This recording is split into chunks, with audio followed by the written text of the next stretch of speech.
It is the Savage Nation. As I say, I watched Michelle Bachmann speak on at CPAC on TV, and I was stunned by her knowledge of the U.S. Constitution, her passion, and her ability to deliver a speech that's real as opposed to, as I said, Sarah Palin sound bites. This is the real McCoy. And today I'm going to call for the true constitutionalist, Michelle Bachmann, to run for the presidency with Romney as a vice president. I know this sounds like, oh, big deal, so you said it, Savage, so what? Well, I'll say it. I'm one man's opinion. I have a big audience, third largest radio show in America, the author of numerous bestsellers, and a big one coming out in October that'll be the biggest ever. I'm working on my opus right now. It'll be my last political book and my biggest political book. But I am telling you right now, I said to you for years now, have I not told you it's the women who are going to save America? How many years have I said that to you? How many years have I said to you it's only the women who can save America? And the women of America know more about the dangers to their children than do these old men who don't know and don't care. The weasels of Washington have to go. And it's the women like Michelle Bachmann who are going to stand up like the Joan of Arc of today and lead us out of this mess. And that's why I'm saying today in the Savage Nation, I would like to see Michelle Bachmann announced for the presidency very soon. And I'd like to see Romney as a vice presidential candidate. I know that this is a reversal of what many of you want.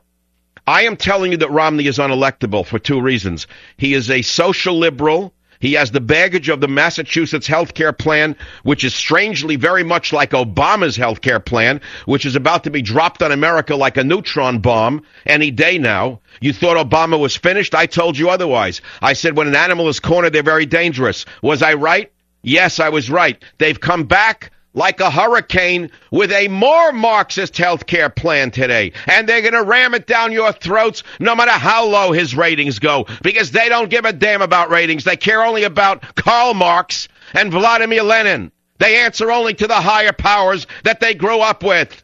Make no mistake about it. We are about to lose our republic. And I will tell you this, as goes the health care fight, goes the rest of America. If he is not stopped on this, what is to stop that Marxist-Leninist president of ours? They're putting in that private security force, that police force, that armed police force that he talked about during the campaign, that is better armed than the U.S. military that reports only to him, the Praetorian Guard, the SS. And if you think I'm making it up, I got another guest coming for you. He has to be stopped on health care. You can do it. And how do you do it? You tell your damn congressmen, Democrats, if they vote for this health care plan, you're throwing them out. You will vote for the local undertaker for the Democrat seat rather than these blue dog turncoats. They've got to get the message.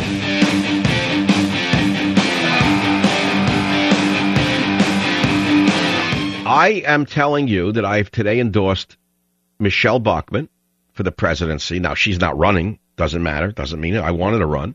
I found a new hero, Michelle Bachmann. I heard her speak. I said, oh, my God. She sounds like Sarah Palin, but what she says is rings true to me. She told the story of a U.S. ship that was torpedoed in the Atlantic by the Nazis and the bravery of four chaplains. She talked about the Constitution, unlike Palin, who reads sound bites. Listen to clip one, please.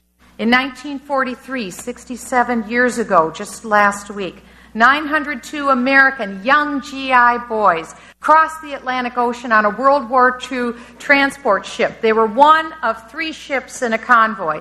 They were 100 miles west off of Greenland. It was 1 o'clock in the morning when a periscope came up out of the waters.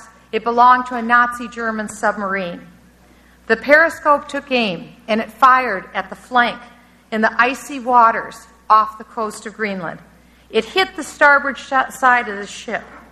Instantly, the explosion occurred.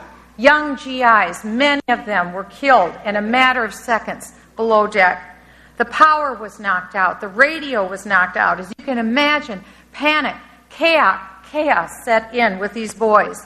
Men jumped the ship into the few lifeboats that there were, some of them in life jackets. But on deck, there stood four chaplains.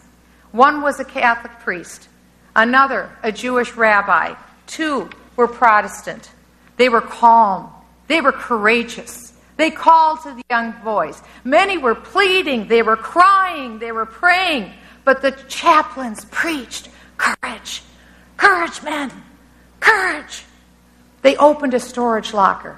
They took out the remaining life jackets that they could find, and they handed them out, praying, saying, "Courage," holding the hands of these young men, saying, "Put them on."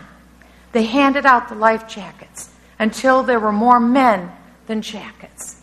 And wordlessly, the four chaplains removed their jackets and put them on the fearful, shaking bodies of the young GIs. Later witnesses recorded that the four chaplains took their arms and gathered around one another, and they held on to each other. It took less than 20 minutes from the time the torpedo hit the ship until the ship slid into the icy water.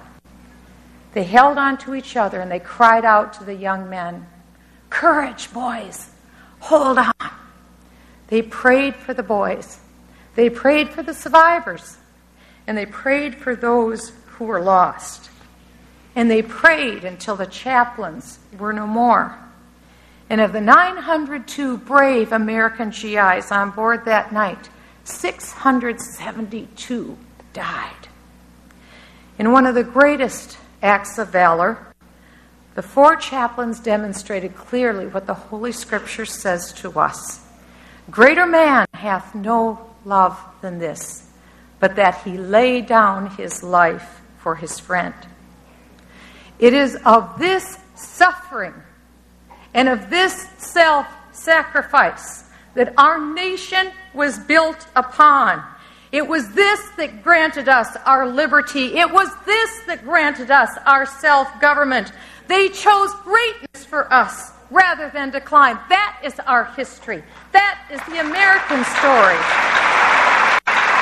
Michelle Bachmann, A Star is Born.